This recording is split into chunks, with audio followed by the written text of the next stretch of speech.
నేను నా జీవితంలో ఇంతవరకు నాగబాబు గారు లాంటి ఒక మూర్ఖుడిని చూడలేదు. నా ఈ వీడియో మొత్తం చూశాక జన సైనికులు కూడా నేను చెప్పే విషయం నిజమే అని చెప్పేసి ఒప్పుకుంటారు. ఇక మూర్ఖుడు అంటే విషయ పరిజ్ఞానం లేనివాడు అని చెప్పేసి నేను చెప్పాలనుకుంటున్నాను. కాకపోతే ఎందుకని చెప్పేసి నాగబాబు గారిని నేను మూర్ఖుడు అంటున్నంటే, నిన్న నాగబాబు గారు ఒక సభలో మాట్లాడుకుంటూ ఒక మాట చెప్పడం జరిగింది. కాకపోతే ఆ మాట చెప్పడానికి ముందు ఆ విషయం అన్నది ఆయన మాట్లాడితే అది పవన్ కళ్యాణ్ గారికి నెగటివ్గా వెళ్తుంది అని చెప్పేసి కూడా ఆయన ఆలోచించలేకపోయిండు. అంటే మొత్తానికి పవన్ కళ్యాణ్ గారి ముడ్డి కిందనే మంట పెట్టే ప్రయత్నం ఒకటి నాగబాబు గారు పాపం తెలుసో తెలియకో చేసిండు.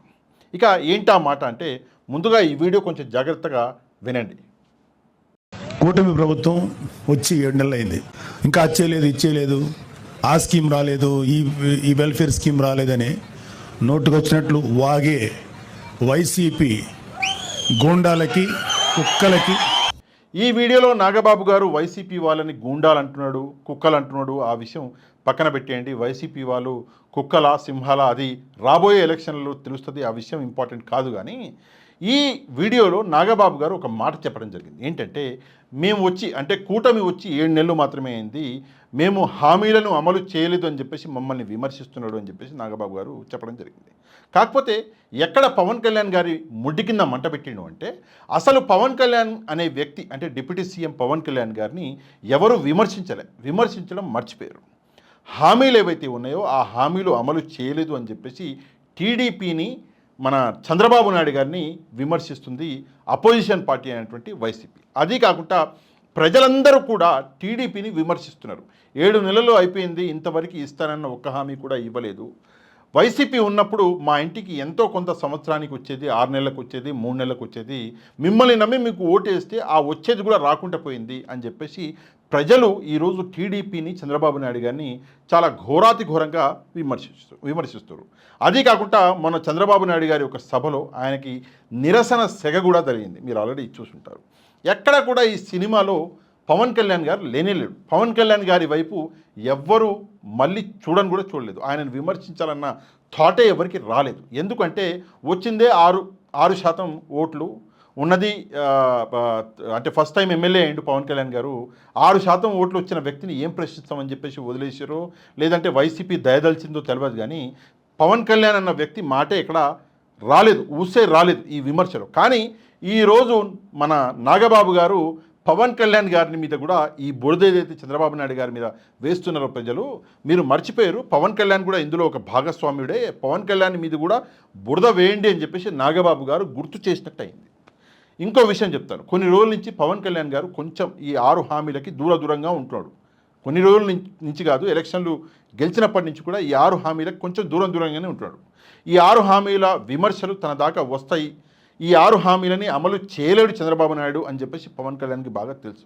అందుకే దూరంగా ఉంటాడు. కానీ నాగబాబు గారు ఈ విషయం తెలిసో తెలవకో పవన్ కళ్యాణ్ కూడా లైమ్ లైట్లకు తీసుకొచ్చిండు.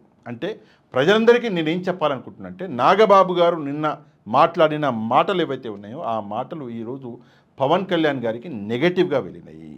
ఇక ప్రజలు, వైసీపీ కూడా ఈ విషయాన్ని గుర్తుపెట్టుకొని నెక్స్ట్ టైం నుంచి ఈ 6 హామీల గురించి ఎప్పుడైతే ప్రభుత్వాన్ని విమర్శించాలో అప్పుడు కేవలం టీడీపీ పార్టీనో చంద్రబాబు నాయుడు గారినో విమర్శించడం కాదండి, దయచేసి గుర్తుపెట్టుకొని మరీ పవన్ కళ్యాణ్ గారిని, జనసేనని కూడా విమర్శించండి. ఇది నాగబాబు గారు చెప్పాలనుకుంటున్నారు. కాబట్టి తప్పకుండా నాగబాబు గారు ఏదైతే అన్నాడో దాన్ని మనం పాటించాలి. కాబట్టి తప్పకుండా గుర్తు పెట్టుకుని మరీ విమర్శించండి.